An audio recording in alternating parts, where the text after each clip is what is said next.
que vocês estejam bem. Como vocês já sabem, ou pelo menos deveriam saber, eu me chamo Elias Lino, e sou professor de filosofia de vocês. Nessa segunda semana de aula, a gente começa propriamente o curso de filosofia. Então, hoje será a primeira aula, né, propriamente com atividades. Perfeito? Até aí? Então, hoje a gente vai ver a respeito de antropologia filosófica. O que isso quer dizer? Ou seja, antropologia é o estudo do ser humano, né? E aí, obviamente, tem a partícula filosófica, ou seja, o que a filosofia diz que o ser humano é. Então, durante o curso inteiro a gente vai ver isso, né? Antropologia filosófica, linguagem, moral e ética, que é as coisas que definem aquilo que o ser humano é. Hoje, propriamente, né, na nossa primeira aula, a gente vai ver dualismo psicofísico, ou seja, a crença de que o ser humano é a junção de corpo e alma, né, aí a respeito do comportamento, né? O ser humano é o que é porque ele nasceu assim, né? Ou ele é o que é porque ele foi ensinado a ser assim. Então aí isso tem um embate entre natureza humana, né? Nasceu desse jeito e não vai mudar, ou condição humana, ou seja, nasceu num tempo, em um período, em uma sociedade que o educou para ser daquela forma. E aí também as visões durante a história da filosofia, nas visões a respeito do ser humano, né? A respeito do que o ser humano é. Aí tem de que o ser humano é um animal racional, lá na Grécia Antiga, né? Ainda com Aristóteles. Aí já no período medieval, que o ser humano é a imagem e semelhança de Deus, né? E já no renascentismo, né? Já no renascentismo e no iluminismo, que se consolida no iluminismo, que o ser humano é o centro do universo, né? Ou seja, a percepção do antropocentrismo, ou seja, que o ser humano está no centro de tudo. Pois muito bem, ainda hoje é válida, né, essa ideia, né? A maioria das pessoas, né, por ser uma tradição cristã, né, ainda acreditam de que o ser humano, quando se pergunta o que é o ser humano, é a junção de corpo e alma. Tem uma parte física, é o corpo, e a parte imaterial, a alma. E a alma, ela, de alguma forma, ela é sempre superior ao corpo, né? Ela é eterna, né? Na tradição cristã, ela é eterna. Na tradição filosófica, ela também é eterna, né? Só que no caso da tradição cristã, depois que você falece, né? Se você foi bom, você vai para o céu, se foi mal, vai para outro lugar, ok? E aí tem também assim, a pergunta é, por que o ser humano é do jeito que é? Por que ele age do jeito que é? Né? E aí algumas pessoas vão dizer assim, não, é porque essa pessoa nasceu assim e ela vai ser assim o resto da vida. Quem responde desse jeito, de certa forma, acredita que o ser humano tem uma natureza humana, tem uma essência que não muda. Por outro lado, tem outras pessoas que dizem assim, não, ele agiu ou ela agiu dessa forma por conta das circunstâncias, né?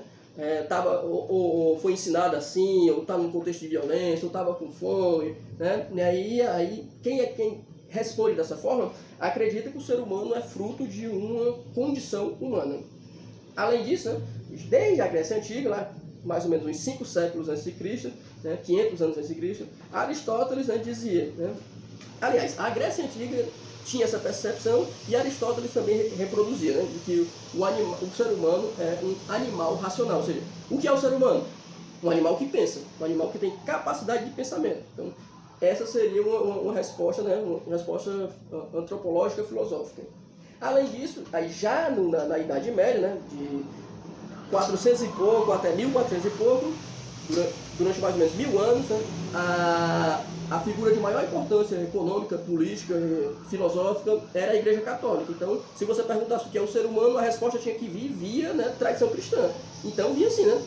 O que é o ser humano? O ser humano é a imagem e semelhança de Deus, né? É uma criatura de Deus, e Deus o criou à sua imagem e semelhança. Além disso, né, depois já no renascentismo, e aí depois se consolida no iluminismo, tem-se, né, a percepção de que o ser humano é o centro do universo, ou seja, o antropocentrismo, ou seja, que o ser humano ele é produtor de tudo aquilo que ele pode ser, tudo aquilo que pode conhecer, né? Então, o ser humano está no centro de tudo, né? Isso tem algumas consequências boas e tem algumas consequências más, ok? Então, resumindo, o que é o ser humano? É a junção de corpo e a alma é superior ao corpo. O que determina o comportamento humano?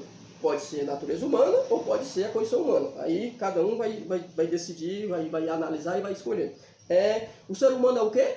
É um animal racional. Desde a Grécia Antiga acredita-se nisso. Ainda hoje também se acredita nisso, né? Embora hoje tenha muitas outras percepções de que o ser humano não é só um animal racional, mas que ele tem outras outras características que o definem. Né? E aí, na Idade Média, o ser humano era a imagem e semelhança de Deus. Se você está inserido dentro de uma tradição religiosa, ainda hoje também se acredita nisso, né? Que o ser humano é a imagem e semelhança de Deus. E no renascentismo e no iluminismo, com as ideias de volta a uma racionalidade, né? Com a ideia de iluminação, de razão, né? O ser humano ele se torna o centro do universo, porque para ele é detentor de uma capacidade de produzir todo o conhecimento de tudo que pode ser conhecido e com esse conhecimento interferir na natureza, ok? Então, resumidamente é isso, né? Então, não esqueçam de responder os questionários. Esse conteúdo vai estar no livrinho de vocês entre as páginas 72 e 75. Lembre-se, sempre livro. A fonte principal de pesquisa é o livro, ok? Não esqueçam de pesquisar no livro, responder o questionário e me mandar, né, pelo privado do WhatsApp. Até mais e boa sorte!